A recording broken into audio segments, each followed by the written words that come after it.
Hi friends, how are you? I know you would have completed your examination very well of BPC 014. With BPC, I would also attempt all other subjects of BPC like BPC 1, BPC 2 or others. And other subjects like English literature and your BEG 102. So these are the subjects together. But I would continue the same block or the same units after your examination for the sake of the future preparation of those candidates they would participate in the examination. I know that those students who would have also the advantages of these videos can go through such channels or the videos, and they can also recommend to their nearest friends or acquaintances for the preparation of the examination as well as the assignment. Hence, I come to the conclusion here that all the videos I prepare here, it is to my own level, it is to my own knowledge, and my first purpose is to convey the ideas, the meaning of the sentence, the paragraph, even to the weakest level of the students who don't have the approach of the study and they are living far and wide in the country.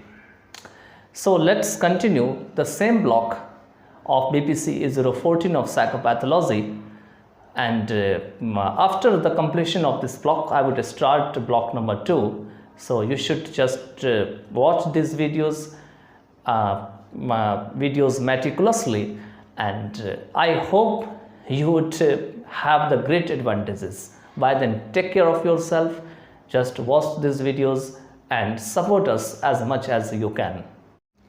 Welcome on Easy Learning. Now we are going to do the next part of unit number 4 of BPC 014 psychopathology. तो इसमें हम जानेंगे psychological test के बारे में कि psychological test जो है वो कितने प्रकार के होते हैं. तो a psychological test is a structured method of assessment used to evaluate reasonably stable traits such as intelligence and personality. कहते हैं साइकोलॉजिकल टेस्ट जो है वो असेसमेंट की एक ऐसी स्ट्रक्चर्ड मेथड है जिसका इस्तेमाल किया जाता है उचित तरीके से स्टेबल जो लक्षण हैं जैसे कि इंटेलिजेंस है और पर्सनैलिटी है उनको इवेल्युएट करने के लिए.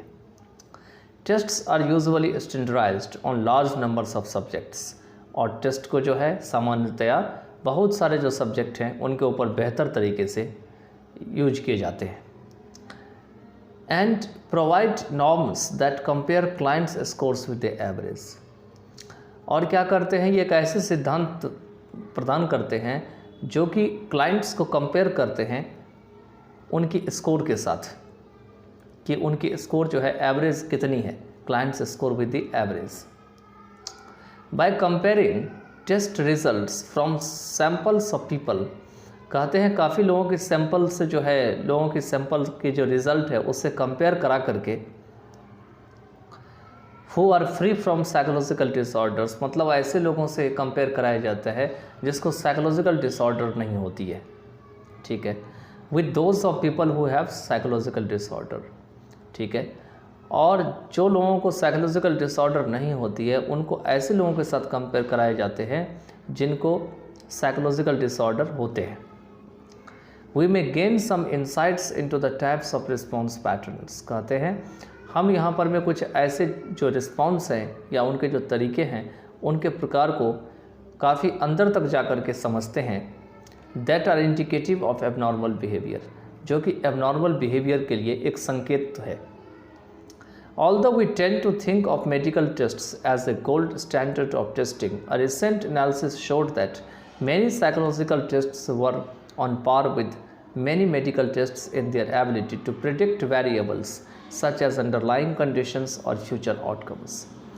कहते हैं कि भले ही हम मेडिकल टेस्ट के बारे में जो है सोचना शुरू करते हैं, इसे एक गोल्ड स्टैंडर्ड टेस्टिंग ही कहा जाता है, लेकिन जो हाल फिलहाल में एक यहाँ पर में विश्लेषण हुआ है उन्होंने यह दिखाया है कि बहुत सारे साइकोलॉजिकल जो टेस्ट है वो बहुत सारी मेडिकल टेस्ट से मतलब को जो है पार कर गई है अपनी एबिलिटी के हिसाब से देखा जाए तो.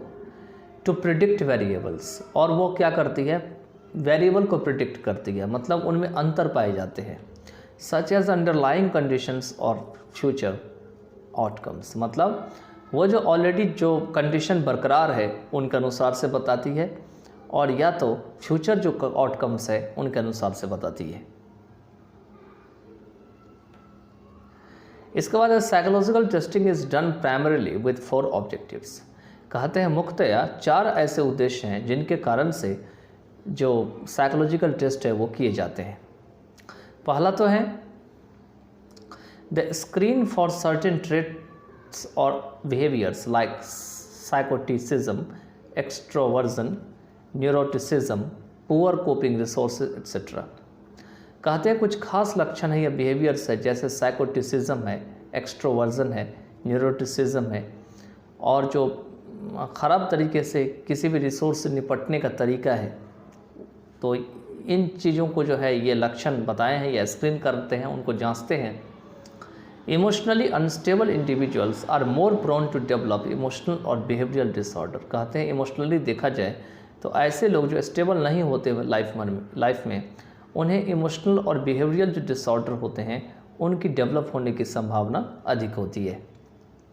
Psychological tests are used for screening individual. Psychological test का यूज़ किया जाता है इंडिविजुअल को जांचने के लिए, स्क्रीन करने के लिए, who are at risk for developing this disorders, जो कि इन डिसऑर्डर को जो है प्राप्त करने के खतरे में होते हैं। To assess psychopathology and to help in making diagnosis. कहते हैं दूसरा कि साइकोपैथोलॉजी को एसेस करने के लिए और साथ में यह हेल्प करती है कि डायग्नोसिस को बनाने के लिए।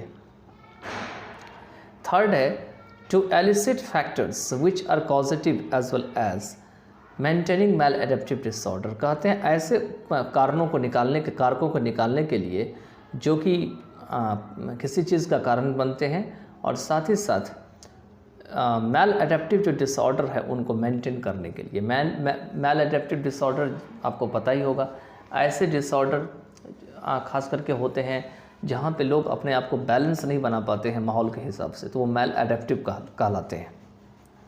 फोर्थ है the plan rehabilitation, to plan rehabilitation programme for patients with psychological और neurological disorders, handicaps and head injury patient.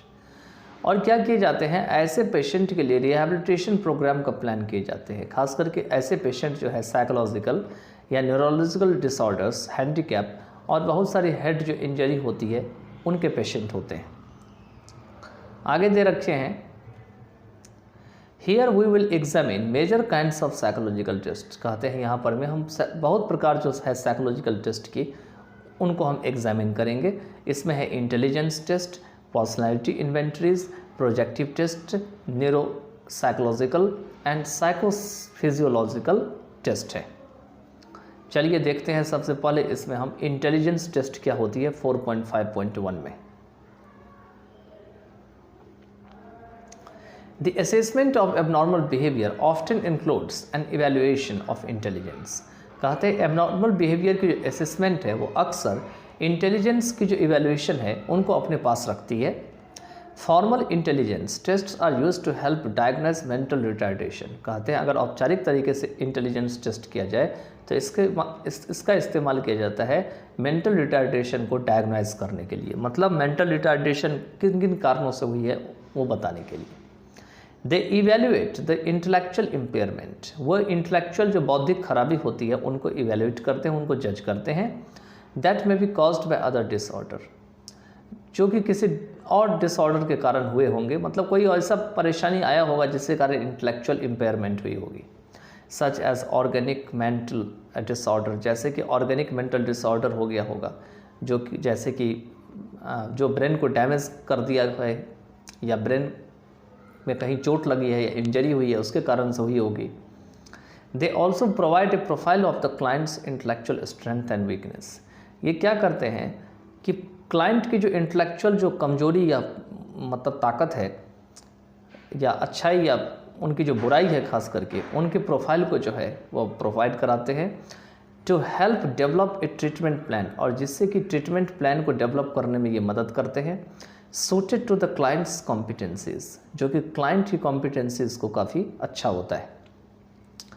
The general score derived from intelligence test is termed as intelligence quotient. कहते हैं सामान्य जो score होते हैं जो कि intelligence test से लिए गए हैं उन्हें इंटेलिजेंस कोशेंट का नाम दिया जाता है, जिसको IQ कहा जाता है।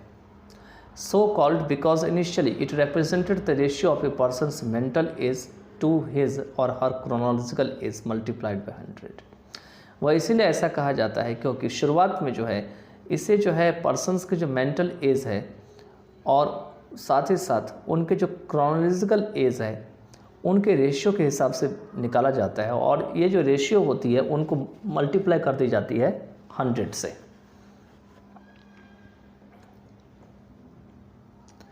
There are now more than 100 intelligence tests available. कहते हैं 100 से ऊपर इंटेलिजेंस टेस्ट जो है वो अवेलेबल हैं।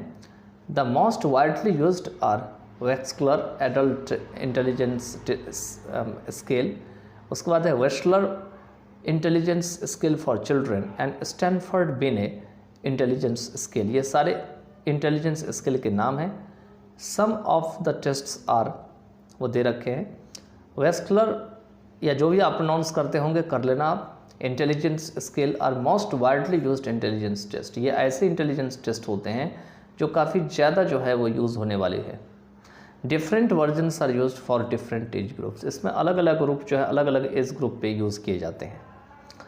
The Wechsler scales group questions into subtest और सब scales.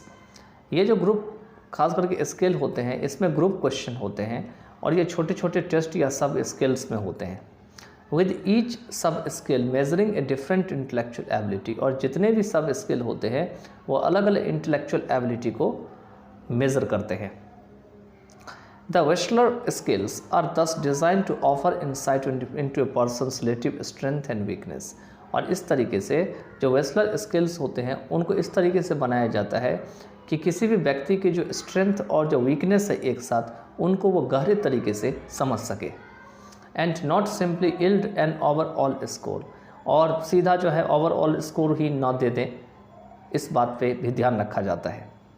वेस्लर्स scales include both verbal and performance subtest to compute verbal and performance IQs। इनका जो स्केल्स है इसमें दोनों ही वर्बल और परफॉर्मेंस सब टेस्ट जो है शामिल होते हैं, जो कि वर्बल और परफॉर्मेंस जो IQs होती है उनका निर्धारण करते हैं। Verbal subtest generally require knowledge of verbal concepts. और वर्बल सब टेस्ट में क्या होती है, जो बोलने की जो कॉन्सेप्ट है उनकी नॉलेज की ज़रूरत होती है। Performance subtest rely more on spatial relation skills. और परफॉर्मेंस सब टेस्ट की अगर बात किया जाए तो इसमें किसी व्यक्ति के पास कितना ज़्यादा स्किल है उसके ऊपर ये निर्भर करती है। उसके बाद है Malin's intelligence scale for Indian children. इसको IMSIC कहा गया है। ये इंडियन चिल्ड्रन के लिए जो है मैलेंस इंटेलिजेंस स्केल जो है वो यूज़ किया जाता है। Is an Indian adaptation of the Wechsler intelligence scale for children. ये जो है बिल्कुल वेस्लर इंटेलिजेंस स्केल जो चिल्ड्रन के लिए उनके हिसाब से इनका नकल किया गया है। The MISIC test is used for children aged 6 to 15 years and consists of a questionnaire in Hindi and English। कहते हैं ये जो Malin's intelligence skill for Indian children है ये खास करके इसका यूज़ किया जाता है 6 से लेकर 15 ईयर्स तक के जो बच्चे होते हैं उनके लिए, और इसमें हिंदी और इंग्लिश दोनों में ही क्वेश्चन शामिल होते हैं। Like the original scale, these tests also have two groups called verbal and performance, which have different subtests। कहते हैं ओरिजिनल स्केल की तरह ये जितने भी टेस्ट होते हैं इनमें भी दो ग्रुप होते हैं, जिससे कि वर्बल और परफॉर्मेंस के नाम से जाने जाते हैं और जिनके अलग अलग छोटे छोटे टेस्ट होते हैं। Malin's adaptation omits one subtest called picture arrangement of the performance scale. कहते हैं मैलेन की जो एडेप्टेशन है वो एक ही सब टेस्ट को जो है इसमें से बाहर निकाल देती है, जिससे कि पिक्चर अरेंजमेंट जो है परफॉर्मेंस स्केल की कही जाती है। As it prove to be too culturally biased, क्योंकि उन्होंने बताया है कि कल्चरली हिसाब से ये भेदभाव है, ये एक तरफा मामला है। Based on the answers given by the patient the raw scores are calculated. कहते हैं कि पेशेंट के द्वारा जो आंसर दी जाती है उनके आधार पर में जो बिल्कुल रॉ डेटा है या स्कोर्स है उनको गणना की जाती है या कैलकुलेट की जाती है। The norms of different age groups derived from an Indian population are available along with the questionnaires. कहते हैं अलग अलग जो एज ग्रुप्स के जो नियम होते हैं जो कि इंडियन पॉपुलेशन से ली जाती है ये क्वेश्चनियर के साथ जो है अवेलेबल होते हैं। These norms give the weighted scores for the corresponding raw scores in individual of different age groups। और ये जो norms होते हैं ये एक weighted score देते हैं corresponding raw scores जो होती है individual में उनके लिए जो अलग अलग age group के होते हैं। Verbal performance and full skill IQ can be derived from the scale। और ये जो verbal performance है या full skill IQ हैं इन्हें भी scale से लिए जा सकते हैं। इसके बाद है Bhatia's battery of performance test of intelligence devised by doctor CM Bhatia in India. कहते हैं भाटिया की जो बैटरी ऑफ परफॉर्मेंस टेस्ट है इंटेलिजेंस की जैसे कि डॉक्टर CM भाटिया के द्वारा इंडिया में बनाया गया मेजर्स परफॉर्मेंस इंटेलिजेंस। ये परफॉर्मेंस इंटेलिजेंस को मेज़र करते हैं। The test consists of 5 subtests that are loaded with the general factor G and the specific factor S। कहते हैं टेस्ट में 5 ऐसे छोटे छोटे टेस्ट होते हैं जो कि जनरल फैक्टर G और स्पेसिफिक फैक्टर S से जो है वो लोड होते हैं। The subtest are the Kohs block design test, Alexander's pass along test, pattern drawing test, immediate memory test and picture construction test. कहते हैं जो छोटे छोटे 5 टेस्ट की बात कही गई है उसमें कोर्स ब्लॉक डिज़ाइन टेस्ट है, अलेक्जेंडर पास अलोंग टेस्ट है, उसके बाद है पैटर्न ड्राइंग टेस्ट, उसके बाद है इमीडिएट मेमोरी टेस्ट और पिक्चर कंस्ट्रक्शन टेस्ट। ये सारे टेस्ट इसमें शामिल होते हैं। इसके बाद जो नेक्स्ट है वो है स्टैंडर्ड प्रोग्रेसिव मैट्रिसेस जो SPM जिसका नाम है वाज डेवलप्ड बाय रैबन। ये रैबन के द्वारा डेवलप किया गया एंड हैज़ 3 फॉर्म्स और इनके 3 रूप होते हैं। Besides standard progressive matrices the other 2 are coloured and advanced progressive matrices. कहते हैं स्टैंडर्ड प्रोग्रेसिव मैट्रिसेस के अलावा जो और 2 होते हैं वो कलर्ड होते हैं और बहुत ही पहुँचे हुए प्रोग्रेसिव मैट्रिसेस होते हैं। The test has 5 sets of matrices with 12 patterns in each set. कहते हैं टेस्ट में 5 जो है मैट्रिसेस के सेट होते हैं और हर एक सेट में जो है कहते हैं हर एक सेट में 12 पैटर्न होते हैं। This test is considered culture fair test as familiarity with any specific language is not needed.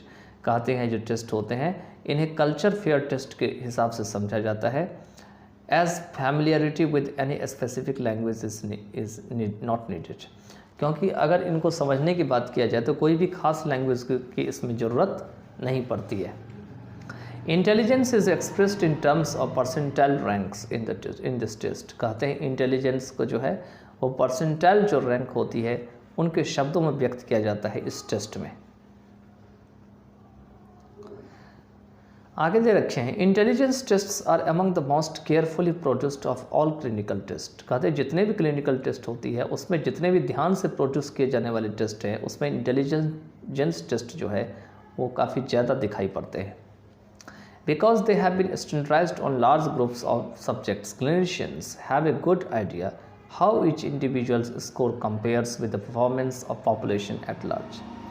कहते हैं क्योंकि इन्हें बहुत बेहतर बनाया गया है काफ़ी ज़्यादा सब्जेक्ट के ऊपर, तो जो क्लिनिशियंस होते हैं उनके पास एक ऐसे अच्छे विचार होते हैं यह बताने के लिए कि कैसे हर एक इंडिविजुअल की जो स्कोर है वो जो बड़ी सी जनसंख्या या आबादी है उनमें जो परफॉर्मेंस करने वाले लोग हैं उनके साथ कंपेयर की जाती है। This tests have also shown very high reliability. ये जो टेस्ट होते हैं इससे बहुत ज़्यादा भरोसामंद की बात कही गई है कि अगर आप इस टेस्ट को करते हैं तो इस पर यकीन करिए, भरोसा करिए। People who repeat the same IQ test year later receive approximately the same score. कहते हैं कि अगर लोग जो है जो कि एक ही टेस्ट को जो है वो बाद में जाके करे तो उनको सेम स्कोर जो है लगभग मिलते हैं। Finally the major IQ test appear to have fairly high validity. कहते हैं जो मुख्य IQ टेस्ट होते हैं वो ज़्यादातर उनमें वैलिडिटी होती है उनमें ज़्यादा आपको एक्यूरेसी दिखाई पड़ती है। For example children's IQ scores often correlate with their performance in school. कहते हैं एग्जाम्पल के लिए अगर बात की जाए तो चिल्ड्रन के जो IQ स्कोर्स होते हैं वो अक्सर जो है उनके जो परफॉर्मेंस है स्कूल में उनके साथ उनको जोड़ के देखा जाता है।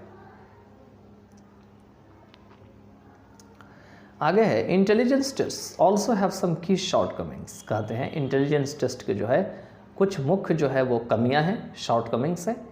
Factors that have nothing to do with intelligence such as low motivation and high anxiety can greatly influence performance.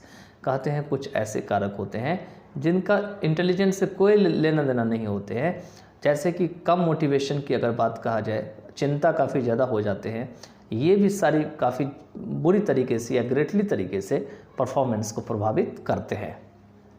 In addition IQ tests में contain cultural biases in their language और tasks that place people of one background at an advantage over those of another. कहते हैं इसके अतिरिक्त अगर देखा जाए तो IQ टेस्ट जो होते हैं उसमें कल्चरल बायस भी हो सकते हैं। अपनी भाषा में अगर बात किया जाए या कार्य की बात किया जाए तो खास करके उन लोगों की तुलना की जा रही है वहाँ पर में ऐसे लोग जो एक बैकग्राउंड के हैं और इनको फ़ायदा मिल सकता है दूसरों की तुलना में at an advantage over those of another. आगे जो नेक्स्ट है 4.5.2 में यह है आपका पर्सनालिटी इन्वेंटरीज। तो पर्सनालिटी इन्वेंटरीज क्या होते हैं? तो personality inventories are also called objective test. इसे जो है ऑब्जेक्टिव टेस्ट के नाम से भी जाना जाता है। We considered these tests objective because they limit the range of possible responses and so can be scored objectively। कहते हम इनका नाम जो है ऑब्जेक्टिव दे सकते हैं क्योंकि उनकी जो रेंज या सीमा है वो सीमित है। खास करके किस चीज़ की सीमा की बात कही गई है तो पॉसिबल रिस्पॉन्स की, और इसीलिए इसे उद्देश्य रूप से स्कोर की जा सकती है। They are also considered objective because they were developed based on empirical evidence supporting their validity। कहते हैं उन्हें ऑब्जेक्टिव इसलिए भी समझा जाता है क्योंकि उन्हें जो है एम्पेरिकल जो एविडेंस है उनके आधार पर में डेवलप किया गया है, जो कि उनकी जो वैलिडिटी है या एक्यूरेसी है या मजबूती है उनको सपोर्ट करती है। एम्पेरिकल एविडेंस का मतलब होता है किसी चीज़ को एक्सपेरिमेंट करके जब निकाला जाता है तो उसको कहा जाता है एम्पेरिकल। इसके बाद आगे दे रखे हैं इसमें personality inventory asks subjects a wide range of questions about their behaviors, beliefs and feelings। और ये जो पर्सनालिटी इन्वेंटरी होते हैं वो खास करके सब्जेक्ट में एक काफ़ी ज़्यादा क्वेश्चन जो है तैयार कर देते हैं। खास करके ऐसे क्वेश्चन तैयार कर देते हैं या पूछ बैठते हैं जो कि बिहेवियर, बिलीफ या फीलिंग से जुड़ी होती है।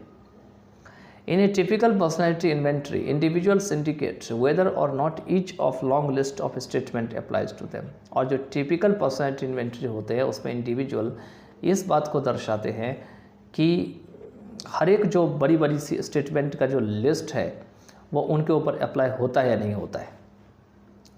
Psychologists then use the responses to draw conclusions about the person's personality and psychological functioning।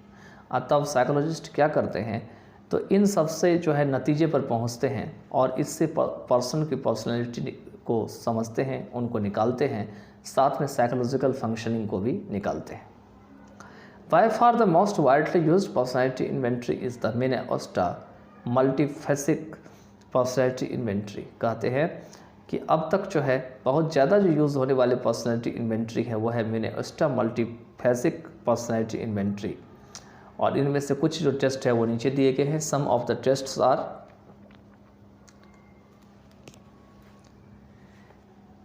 Minnesota multiphasic personality inventory, इसको MMPI कहा जाता है।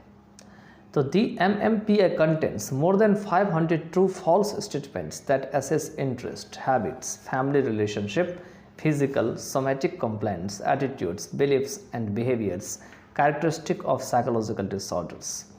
कहते हैं ये जो मिनेस्टा मल्टीफेजिक पर्सनैलिटी इन्वेंटरी है इसमें 500 से ऊपर जो है ट्रू फॉल्स स्टेटमेंट है जो कि interest, habit, family relationship, physical complaints, attitudes, believes और बिहेवियर के साथ साथ जो साइकोलॉजिकल डिसऑर्डर है उनके जो लक्षण हैं उनको एसेस करते हैं। It is widely used as a test of personality as well as to assist clinicians in diagnosing abnormal behavior patterns.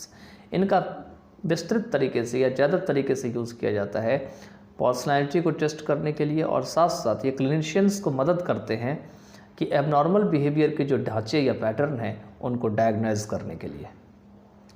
The item in the MMPI make up 100 clinical skills, और कहते हैं MMP में जो में item है वो 100 clinical skills बनाते हैं। नेक्स्ट जो है आपका वह है हाइपोकैंड्रियाज, HS, item showing abnormal concern with bodily function. ये इन बातों को बताते हैं कि शरीर में जो फंक्शन हो रहा है उसमें एबनॉर्मल कंसर्न है, मतलब वो सामान्य तरीके से नहीं है। जैसे कि यहाँ पे दे रखा है कि I have chest pain several times a week, कि एक हफ्ता में हमें जो है वो कई बार जो है वो चेस्ट पेन हो जाता है। नेक्स्ट है depression, D, item showing extreme pessimism and hopelessness.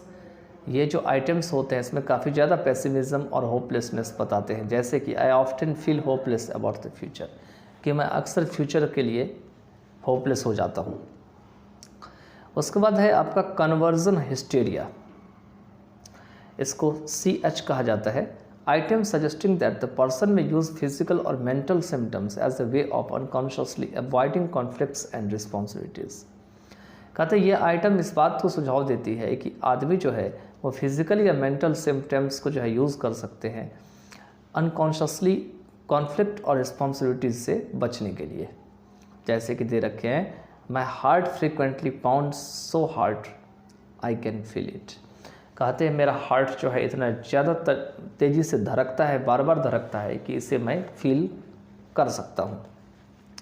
Next है psychotic deviate, PD, its items showing a repeated and gross disregard for social customs and an emotional shallowness. कहते हैं आइटम्स खास करके बार बार होने वाले या काफ़ी ज़्यादा जो सोशल कस्टम और इमोशनल शैलोनेस है उनका अवहेलना करते हैं, तो उनके बारे में बताते हैं। कहते हैं my activities and interest are often criticised by others. कहते हैं अगर मैं कुछ भी काम करता हूँ, मेरे जो विचार है, मेरी जो रुचि है, वो हमेशा दूसरों के द्वारा उनकी निंदा अक्सर की जाती है। इसके बाद है मैस्कुलिनिटी और फेमिनिटी, यह है MF, items that are thought to distinguish male and female respondents. कहते हैं ये ऐसे आइटम्स होते हैं जिनके ऊपर विचार किया जाता है कि मेल और फीमेल जो रिस्पोंडेंट होते हैं उनको अलग अलग किया जाता है। I like to arrange flowers, जैसे इसमें दिया हुआ है कि मैं फ्लावर्स को अरेंज करना पसंद करता हूँ। उसके बाद है पैरानोया। पैरानोया जो है एक ऐसे आइटम्स होते हैं that show abnormal suspiciousness and delusions of grandeur और परसिक्यूशन। इसमें एक असामान्य जो है मन में संदेह पैदा होता रहता है या भ्रम पैदा होता रहता है। There are evil people trying to influence my mind, और उनके दिमाग में चलता रहता है कि दुष्ट लोग जो है वो मेरे दिमाग को जो है प्रभाव करने की कोशिश कर रहा है, कि पैरानोइया है। इसके बाद जो नेक्स्ट है वह है आपके psychasthenia, items that show obsessions, compulsions, abnormal fears and guilt and indecisiveness. इसमें ऐसे आइटम शामिल होते हैं जिसमें ऐसा लगता है कि उनके मन में कुछ बैठ जाता आके, उनकी मजबूरी बन जाती है और उनके असामान्य डर सताती रहती है, कोई दोष सताती रहती है और वो किसी विचार को लेकर अस्पष्ट नहीं है। जैसे दे रखे हैं, I save nearly everything I buy even after I have no use for it. कहते हैं लगभग सब कुछ जो है मैं बचाता हूँ जो मैं ख़रीदता हूँ, even after I have no use for it, भले ही बाद में मेरा इसका कोई यूज़ ना हो। नेक्स्ट है schizophrenia, items that show bizarre और अनयूजुअल थॉट और बिहेवियर। ये बिल्कुल ही झक्की और बहुत ही असामान्य थॉट्स या बिहेवियर को दिखाता है। इंक्लूड एक्सट्रीम विड्रॉल, डिल्यूजन्स और हेलुसिनेशंस। इसमें बहुत ज़्यादा विड्रॉल, डिल्यूजन्स, भ्रम या हेलुसिनेशन होते हैं। Things around me do not seem real, और इसमें ऐसा मालूम पड़ता है कि जो चारों तरफ जो उनके आसपास चीज़ें हैं वो सही मालूम नहीं पड़ती है।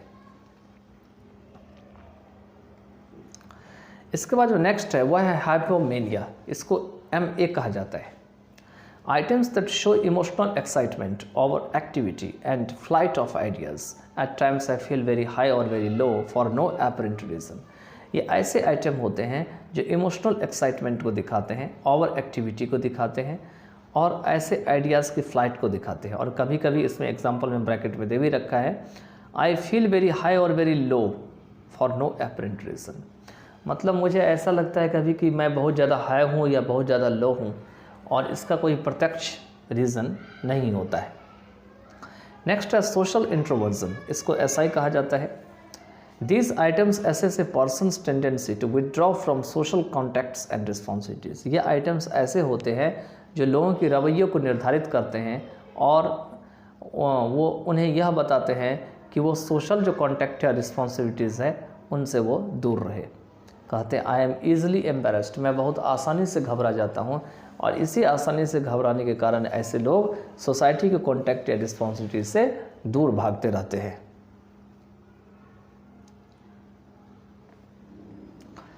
इसके बाद जो नेक्स्ट है वो है, इसमें दिए हुए हैं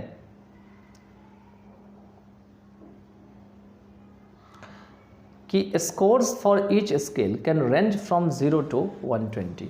जितने भी स्कोर हैं स्कोर खास करके जो उनके जो स्केल पे जो स्कोर दिखाई जाती है उनकी रेंज 0 से लेकर के 120 तक हो सकती है। When people score above 70, their functioning on that scale is considered deviant। कहते हैं जब लोग 70 से ऊपर स्कोर करते हैं तो उनके जो फंक्शनिंग है उस स्केल पर में वो डिविएंट समझा जाता है। ठीक है। When the scores are connected on graph, जब स्कोर को ग्राफ से जोड़ा जाता है, a pattern called the profile takes shape, और एक ऐसा पैटर्न बन जाता है जिससे कि प्रोफाइल कहा जाता है। Indicating the person's general personality, और यह पर्सन की जो सामान्य जो व्यक्तित्व है उनको दर्शाती है या इंडिकेट करती है।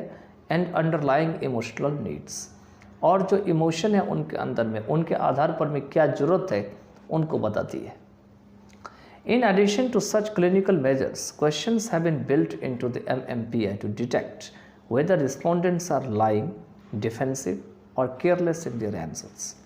कहते हैं ये जितने भी तरह के क्लिनिकल मेजर्स हैं उनके अतिरिक्त क्वेश्चंस जो है वो भी उपजते हैं या बनाए जाते हैं MMPI में, यह पता करने के लिए कि जो उत्तर देने वाला है कहीं झूठ तो नहीं बोल रहा है, वो अपनी सुरक्षा नहीं तो नहीं चाहता है, कहीं वो केयरलेस तो नहीं है जब वो आंसर दे रहा होता है तो, और careless in their answers.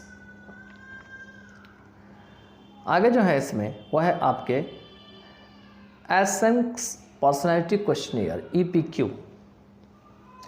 This questionnaire measures only 3 dimensions of personality.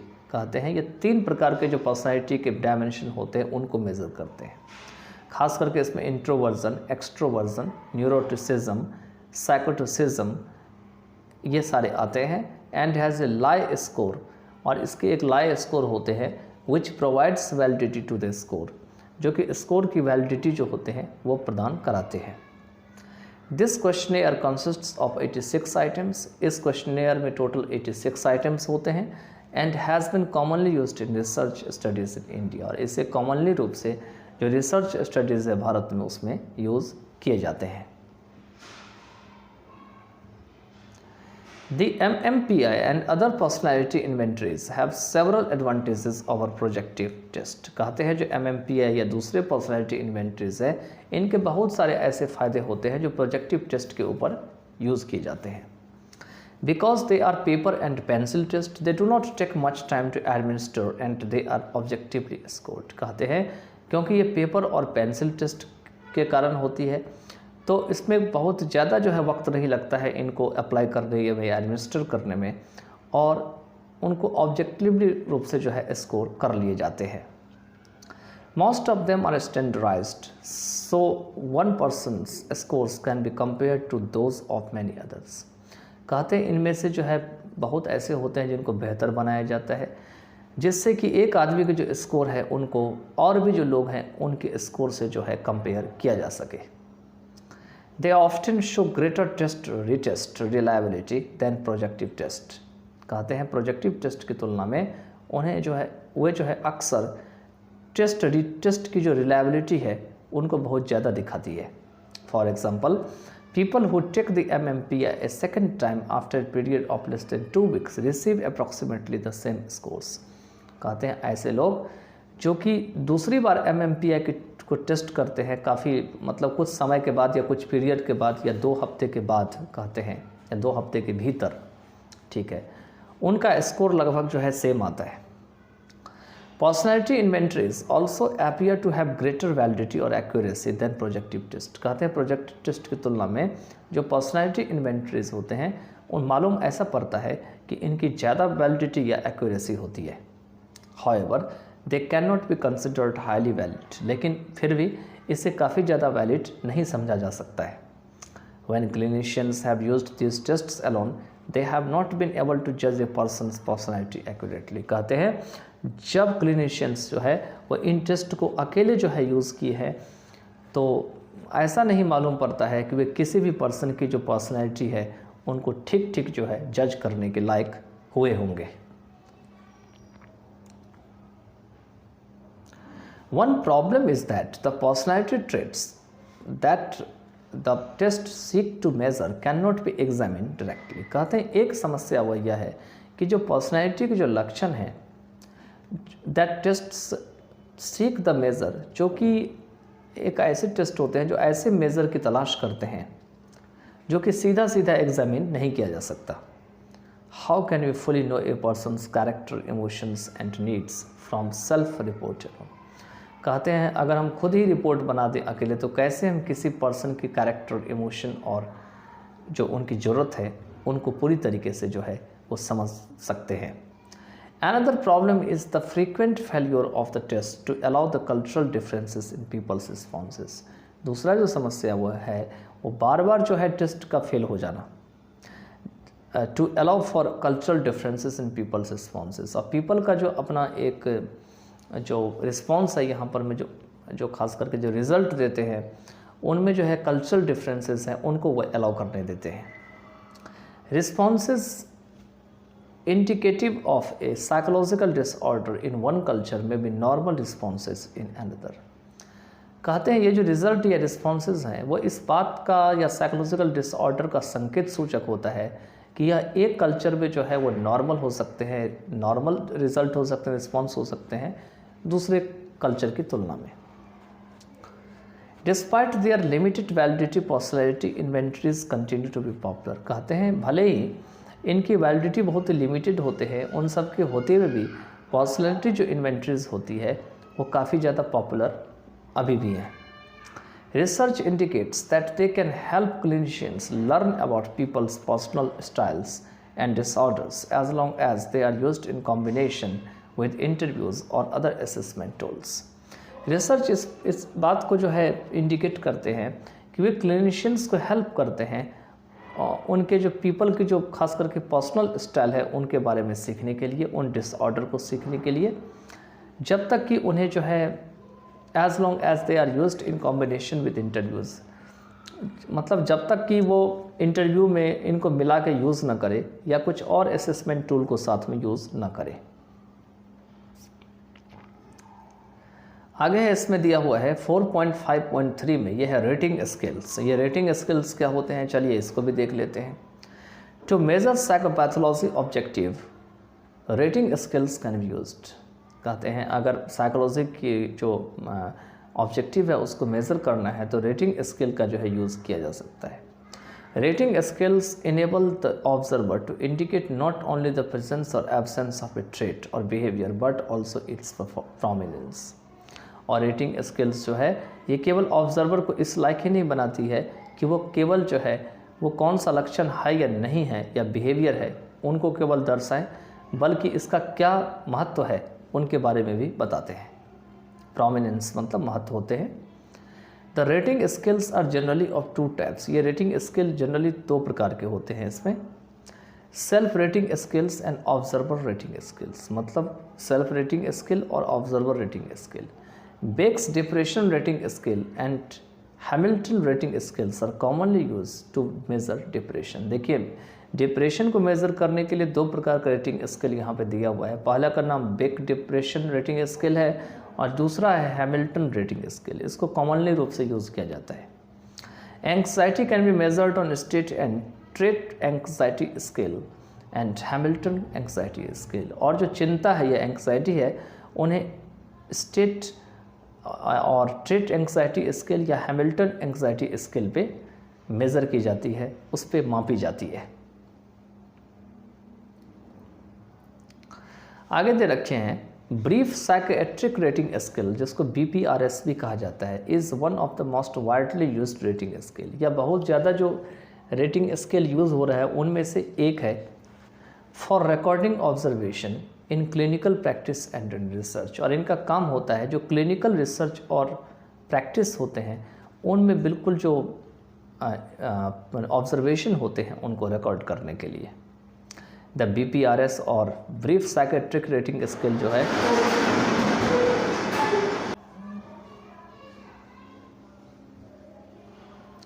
तो इस तरीके से खास करके जो ब्रीफ साइकियाट्रिक रेटिंग स्केल है BPRS है, ये एक स्ट्रक्चर्ड फॉर्मेट जो है तैयार करते हैं। ये बने हुए फॉर्मेट होते हैं, ये तैयार करते हैं खास करके क्लिनिकल सिम्टम्स के लिए, जैसे कि somatic concern, anxiety, emotional withdrawal, hostility, guilt feelings, suspiciousness और अनयूजुअल थॉट पैटर्न के लिए।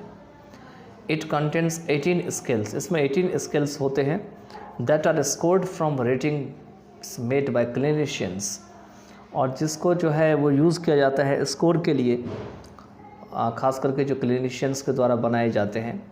और इसमें इंटरव्यू का काम किया जाता है, खास करके इंटरव्यू लेने का काम किया जाता है पेशेंट के साथ। Next is that is 4.5.4, it is called here projective tests. The word projective is used because these personality tests derive from the psychodynamic belief that people impose or project their own psychological needs, drives and motives, much of which lies in the unconscious, onto their interpretation of ambiguous stimuli. ये word जो objective है इनका use खास करके कहाँ पे किया जाता है, तो देखते हैं प्रोजेक्टिव का यूज़ आखिर में कहाँ क्यों किया जाता है। क्योंकि जो पर्सनैलिटी टेस्ट होते हैं उन्हें साइकोडायनेमिक बिलीफ से लिया जाता है दैट पीपल इम्पोज और प्रोजेक्ट। खास करके ऐसे लोग होते हैं जो इम्पोज करते हैं या प्रोजेक्ट करते हैं अपनी जो साइकोलॉजिकल नीड्स होती है, ड्राइव्स होती है, मोटिव्स होती है उनके अनुसार से। Much of which lie in the unconscious on to their interpretation of ambiguous stimuli, जिसमें से बहुत सारी चीज़ अनकॉन्शियस में बरकरार रहती है और साथ ही साथ जो एम्बिगस स्टिमुली होती है उसमें उनकी इंटरप्रिटेशन भी उतनी साफ साफ नहीं हो पाती है। A projective test unlike an objective test offers no clear specified response options. Clients are presented with ambiguous stimuli such as ink blots and asked to respond to them. और ये जो प्रोजेक्टिव टेस्ट होते हैं objective test की तरह इसमें कुछ भी क्लियर चीज़ें ऑफ़र नहीं की जाती है। इसमें स्पेसिफाइड रिस्पॉन्स ऑप्शन होते हैं। Clients are presented with ambiguous stimuli, इसमें जो क्लाइंट्स के साथ जो सामने रखी जाती है वो एम्बिगस स्टिमुली होती है। स्टिमुली का मतलब ऐसे स्टिमुली जिसके बारे में पहले से क्लाइंट को मालूम नहीं होता है, जैसे कि इंक ब्लॉट होते हैं and asked to respond to them, और क्लाइंट से उम्मीद की जाती है कि वो क्या रिजल्ट देते हैं उनको देख करके या समझ करके ये उन्हें बता दे। The psychodynamic model holds that potentially disturbing impulses and wishes, often of a sexual or aggressive nature, are often hidden from consciousness by our defense mechanisms. Indirect methods of assessment, however, such as projective test, may offer clues to unconscious processes. More behaviorally oriented critics say that the results of projective tests are based more on clinicians' subjective interpretation of test responses than on empirical evidence. इसमें जो psychodynamic model है वो इस बात को जताते हैं कि जो पोटेंशियली डिस्टर्बिंग इम्पल्स और विशेस होते हैं अक्सर खास करके जो सेक्सुअल और एग्रेसिव नेचर के होते हैं ये अक्सर कॉन्शसनेस के कारण छुपे हुए होते हैं और ये होते हैं केवल डिफेंस मैकेनिज़्म के कारण, क्योंकि ये हम अपनी तरीके से उनको दबा के रख लेते हैं। इंडायरेक्ट मेथड ऑफ असेसमेंट खास करके दिया हुआ है कि फिर भी एक असेसमेंट का तरीका है जो इनडायरेक्ट मेथड का है, जैसे कि प्रोजेक्टिव टेस्ट है, may offer clues to unconscious process. ये अनकॉन्शियस प्रोसेस का कुछ न कुछ जो है रास्ता तैयार कर सकते हैं। और मोर बिहेवियरली देखा जाए, अगर बिहेवियर में इसको और अगर यूज़ किया जाए या बिहेवियरली ओरिएंटेड किया जाए इसको, तो इसमें क्रिटिक्स यह कहते हैं या बताते हैं कि प्रोजेक्टिव टेस्ट का जो अंजाम है या रिज़ल्ट है, ये क्लिनिशियंस के ऊपर ज़्यादा निर्भर करती है। क्लिनिशियन की अपनी जो इंटरप्रिटेशन है, मतलब क्लिनिशियंस ने टेस्ट किया और टेस्ट करने के बाद उनका क्या अपना इंटरप्रिटेशन है, उनके ऊपर ज़्यादा निर्भर करती है। और वो इस बात पे जोर नहीं डालते हैं कि एक्सपेरिमेंट करने के बाद क्या एविडेंस आता है, उसको वो नहीं देखते हैं। तो एम्पेरिकल जो एविडेंस होते हैं उनके ऊपर जोर न डाल करके उनकी जो अपनी इंटरप्रिटेशन होती है, उनका जो अपना अर्थ होता है, वो बताते हैं। इसके बाद many projective tests have been developed including test based on how people fill in missing words to complete sentence fragments और how they draw human figures and other objects. और बहुत सारे ऐसे प्रोजेक्टिव टेस्ट जो है वो डेवलप किए गए हैं जिसमें ऐसे टेस्ट भी शामिल होते हैं जो कि इस चीज़ के ऊपर आधारित होते हैं कि कैसे लोग जो है वो जो मिसिंग वर्ड है उनको वो फिल करते हैं और कैसे सेंटेंस के जो फ्रैगमेंट होते हैं उनको पूरा करते हैं। How they draw human figures and other objects, और वह यह भी देखते हैं कि कैसे किसी मानव के शरीर को वो तैयार करते हैं और दूसरे ऑब्जेक्ट को वो ड्राइंग करके बनाते हैं। The two most prominent projective techniques are the Rorschach ink blot test and the thematic perception test. और इसमें जो बहुत ही प्रोमिनेंट प्रोजेक्टिव टेक्निक्स हैं, इसमें से रॉर्सैक इंक ब्लॉट टेस्ट और थीमेटिक परसेप्शन टेस्ट जो है TAT, ये दोनों ही इसमें आते हैं। सबसे पहले इसमें वो है रॉर्सैक टेस्ट का। तो रॉर्सैक टेस्ट जो है 4.5.5 में दे रखे हैं कि जो रॉर्सैक टेस्ट है was developed by Swiss psychiatrist. ये स्विट्जरलैंड की एक साइकेट्रिस्ट थे जिसका नाम था हर्मन रॉर्सैक। इनका जन्म 1884 में हुआ था और 1922 में इनकी डेथ हो गई थी। इनके द्वारा ये टेस्ट डेवलप किया गया था। He had experimented with the use of ink blots in his clinical practice। जब वो क्लिनिक में प्रैक्टिस कर रहे थे तो उस समय वो क्या करते थे, तो इंक ब्लॉट का यूज़ करते थे और इंक ब्लॉट का यूज़ करके वो एक्सपेरिमेंट किया करते थे। He noted that people saw different things in the same blot and he believed that percepts reflected their personalities as well as the stimulus cues provided by the blot। और उन्होंने यह बात को नोट किया कि लोग जो अलग अलग जो चीज़ें देखते हैं एक ही ब्लॉट में, मतलब ब्लॉट तो एक ही है लेकिन उसमें उसको अलग अलग चीज़ें दिखाई पड़ती है, और उन्होंने यह बिलीव कर लिया कि उनके जो परसेप्ट्स हैं, लोगों के जो अपनी अपनी परसेप्ट है, वो उनकी पर्सनैलिटी में झलकती थी और साथ ही साथ उनको क्या चीज़ अच्छा लगता था, स्टिमुलस क्या थी उनके हिसाब से झलकती थी, वो ब्लॉट को किस रूप में देखते थे। He had selected 10 ink blots and published them in 1921 for use in assessment। उन्होंने क्या किया, जितने भी इंक ब्लॉट थे उनमें से 10 इंक ब्लॉट को जो है सिलेक्ट कर लिए थे और उनको उन्होंने 1921 में असेसमेंट का प्रयोग करने के लिए प्रकाशित कर दिए थे। 5 of the ink blots are black and white and the other 5 have color। कहते हैं कि 5 जो इंक ब्लॉट है उनका जो कलर है वो ब्लैक एंड वाइट है और जो दूसरे 5 हैं उनकी and the other 5 have colour, और दूसरे जो है उनके कलर अलग अलग है। उसमें रेड भी हो सकते हैं, पिंक भी हो सकते हैं, येलो भी हो सकते हैं, कोई भी कलर इसमें हो सकते हैं। Each ink blot is printed on a separate card which is handed to subjects in sequence. Subjects are asked to tell the examiner what the blot might be और what it reminds them of. Then they are asked to explain what features of the blot, its colour, form और texture they used to form their perception. और ये जितने भी subjects हैं इनका use किया जाता है एग्जामिनर को बताने के लिए कि कौन सा ऐसा ब्लॉट है, क्या ब्लॉट ऐसा है जो कि उनको याद दिलाती है। तब उनसे कहे जाते हैं कि उनको एक्सप्लेन करके बताए कि आखिर जो ब्लॉट है या जो इसके जो कलर है या फॉर्म या टेक्सचर है उनकी क्या खासियत है, they use to form their perception, जो कि उनके ज्ञान को तैयार करती है।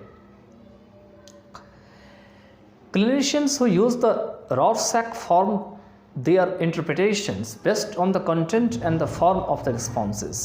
कहते हैं जो क्लिनिशियंस होते हैं जो रॉरसैक को जो है यूज़ करते हैं अपने इंटरप्रिटेशन को बनाने के लिए, वो ऐसे कंटेंट के ऊपर आधारित होते हैं और उनके जो रिजल्ट होते हैं उनके ऊपर आधारित होते हैं।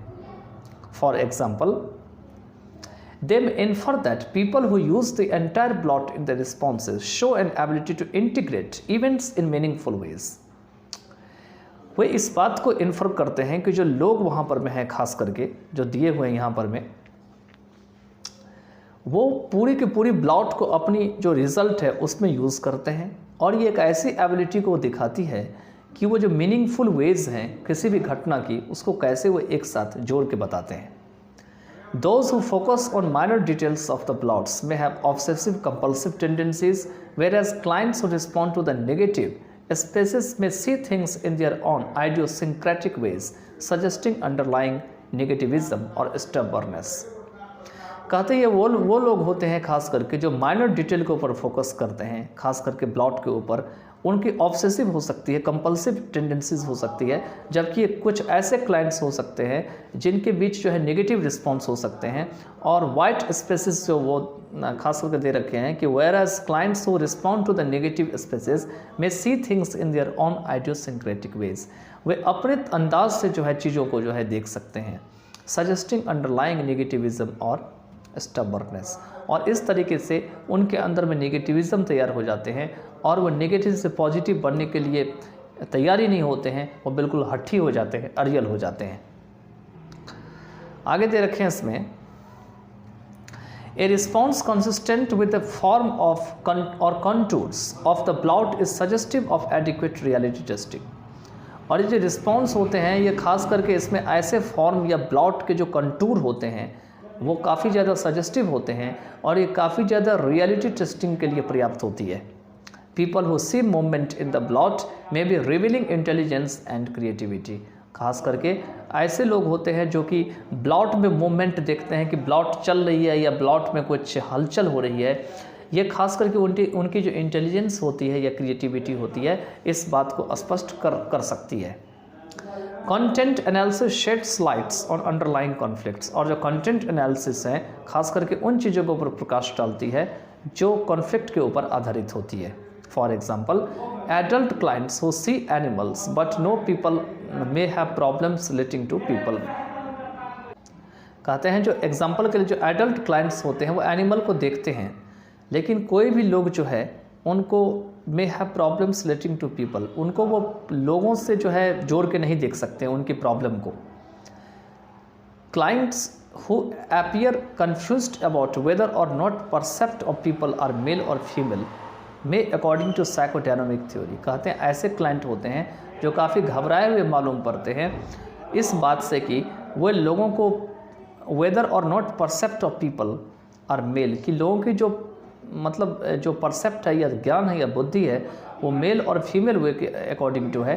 अगर हम साइकोडायनेमिक थ्योरी के अकॉर्डिंग टू देखें तो be in conflict over their own gender identity, और उन्हें यह भी परेशानी होती है कि वो अपने जेंडर को भी नहीं पहचान पाते हैं, खास करके वो उन्हें जेंडर आइडेंटिटी में कॉन्फ्लिक्ट करनी पड़ती है। इसके बाद जो नेक्स्ट है वो है 4.5.6 में, इसको थीमेटिक अपरसेप्शन टेस्ट कहा जाता है, इसको TAT कहा गया है। तो the thematic apperception test TAT was developed by psychologist Henry Murray 1943 at Harvard University in the 1930s। कहते हैं जो थीमेटिक अपरसेप्शन टेस्ट है TAT, इसको साइकोलॉजिस्ट हेनरी मोरे 1943 में के द्वारा डेवलप किया गया हार्वर्ड यूनिवर्सिटी में 1930s में। Apperception is a French word. Apperception क्या है? एक फ्रेंच वर्ड है that can be translated as interpreting new ideas और impressions on the basis of existing idea. और इसको खास करके यूज़ किया जाता है इंटरप्रेट करने के लिए न्यू आइडियाज़ और impression on the basis of existing ideas. पहले से कोई अगर आइडिया है या पास्ट एक्सपीरियंस है तो उसमें एक नई आइडिया को जोड़ करके उसमें कैलकुलेशन करके एक नया आइडिया जो है वो तैयार किया जाता है। इसके बाद है the TAT consist of a series of cards each depicting an ambiguous scene. और TAT में जो है वो काफ़ी ज़्यादा कार्ड की संख्या होती है जो कि एम्बिगुअस सीन को जो है बता रही होती है। It is assumed that clients' responses to the cards will reflect their experiences and outlooks on life and perhaps shed light on their deep-seated needs and conflicts। और यह इस बात से अनुमान लगाया जाता है कि क्लाइंट के जो रिजल्ट होते हैं कार्ड को देख करके वो उनकी एक्सपीरियंस को जाहिर करती है और साथ ही साथ उनकी जो लाइफ है उनके ऊपर भी प्रकाश डालती है और शायद उन सभी चीज़ों या ज़रूरतों या संघर्ष के ऊपर प्रकाश डालते हैं जो उनको ज़रूरत है फ्यूचर में जाके। Subjects are asked to describe what is happening in each scene, what led up to it, what the characters are thinking and feeling, and what will happen next। अब यहाँ पे सब्जेक्ट का मतलब विषय भी हो सकते हैं, सब्जेक्ट का मतलब कोई व्यक्ति भी हो सकते हैं। उनसे ये कहा जाता है कि हर एक सीन में क्या हो रहा होता है उनके बारे में वर्णन करें और जो हो रहा होता है वो किस कारण से होता है, क्या चीज़ ऐसी होती है जिसके कारण वो घटना हो रही होती है, what led up to it, what the characters are thinking and feeling, कौन सा ऐसा कैरेक्टर है जिसके बारे में सोच रहे हैं या उनके बारे में फील कर रहे हैं और आखिर में आगे क्या होने वाला है, what will happen next। Psychodynamic theorists believe that people will identify with the protagonists in their stories and project underlying psychological needs and conflicts into their responses। कहते हैं साइको जो डायनेमिक थ्योरिस्ट हैं वो इस बात का विश्वास करते हैं कि लोग जो है अपने प्रोटैगनिस्ट को अपने स्टोरीज़ में जो है वो पहचान पाएंगे और साथ ही साथ साइकोलॉजिकल नीड्स की जो आधारित प्रोजेक्ट है उनको भी पहचान पाएंगे and conflicts into their responses. और नीड्स और कॉन्फ्लिक्ट्स जो है उनको भी जो है वो प्रोजेक्ट कर पाएंगे खास करके अपनी रिजल्ट में या रिस्पॉन्स में। मोर superficially their stories suggest how clients might interpret or behave in similar situations in their own lives। TAT results may also suggest clients' attitude towards others, particularly family members। और कहते हैं और अगर इसको और बहुत बेहतर तरीके से देखा जाए तो ये जितनी भी कहानियाँ हैं वह इस बात को सुझाव देती है कि कैसे क्लाइंट जो है वो एक ही सिचुएशन में अपनी ज़िंदगी की जो एक ही सिचुएशन है, अपनी जो लाइफ है उनकी जो सेम सिचुएशन है उसको वो कैसे बिहेव करते हैं, कैसे उसका मीनिंग वो निकाल सकते हैं। और जो TAT है ये इस बात को भी सजेस्ट कर सकते हैं या सुझाव दे सकते हैं खास करके क्लाइंट्स की जो एटीट्यूड है वो दूसरों के प्रति कैसी है, दूसरों को देख करके खास करके ऐसे जो क्लाइंट्स होते हैं वो कैसे बिहेव करते हैं। खास करके इसमें फैमिली मेम्बर को जोड़ के बताया गया है इसमें। The Indian adaptation of this test is also available, which had been developed by Uma Chaudhary. और जो इंडियन एडेप्टेशन है इस टेस्ट की वह भी उपलब्ध है जैसे कि उमा चौधरी के द्वारा विकसित किया गया था। इसके बाद जो नेक्स्ट है वो है आपका सेंटेंस कॉम्प्लीशन टेस्ट। इसमें है आपके सेंटेंस कॉम्प्लीशन टेस्ट। इसमें दिखाया गया है कि इसको पहली बार जो है 1920s में डेवलप किया गया था, PNAT 1928 में। Ask people to complete a series of unfinished sentence. इसमें लोगों को कहा जाता है कि ऐसे सेंटेंस जो पूरा नहीं हुआ है उनकी सीरीज़ को वो पूरा करें। सच एज आई विश आगे दे रखे हैं, फिल इन द ब्लैंक्स, इसको पूरा करना है। The test is considered a good springboard for discussion and a quick and easy way to pinpoint topics to explore in treatment. और इस टेस्ट को समझा जाता है कि एक अच्छा जो है स्प्रिंग बोर्ड है डिस्कशन करने के लिए और बहुत ही तेज़ी से काम करती है। और ये एक बहुत ही आसान तरीका है कि किसी भी टॉपिक के ऊपर जो है किसी टॉपिक को छेड़ दे और किसी चीज़ को जो है ट्रीटमेंट करने के लिए ये एक अच्छा जो है वो रास्ता बना देती है टू एक्सप्लोर इन ट्रीटमेंट।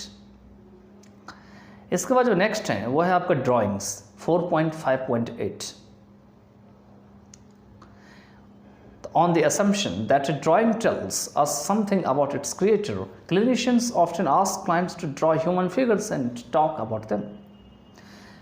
कहते हैं यह अनुमान लगा करके कि ड्राइंग जो है वो इसके क्रिएटर के बारे में कुछ ना कुछ तो ज़रूर बताएगी। मान के चलिए किसी ने ड्राइंग बनाया है तो ड्राइंग बनाने वाला तो कुछ ना कुछ ड्राइंग के बारे में तो ज़रूर बताएगा। तो क्लिनिशियंस क्या करते हैं ऐसी स्थिति में अक्सर क्लाइंट्स से कहते हैं कि वो आदमी का शक्ल बनाए, ह्यूमन का फिगर बनाए और उनके बारे में बताए and talk about them.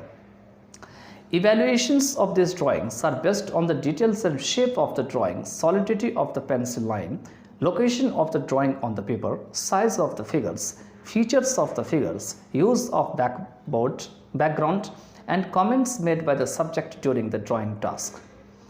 कहते हैं ये जितने भी ड्राइंग्स होते हैं इनका निर्धारण किस तरीके से किया जाता है, तो उन सभी डिटेल्स के ऊपर आधारित होती है ये, खास करके ड्राइंग की शेप कैसी है, पेंसिल लाइन की सॉलिडिटी कैसी है, पेपर पर में ड्राइंग जहाँ पर में लोकेट की गई है वो कहाँ पे की गई है, फिगर की साइज़ क्या है, फिगर की खासियत क्या है, बैकग्राउंड का प्रयोग कहाँ पे किया गया है, और जो कमेंट्स सब्जेक्ट के द्वारा किए जाते हैं वो सब देखा जाता है ड्राइंग के पूरी कार्य में ड्यूरिंग द ड्राइंग टास्क.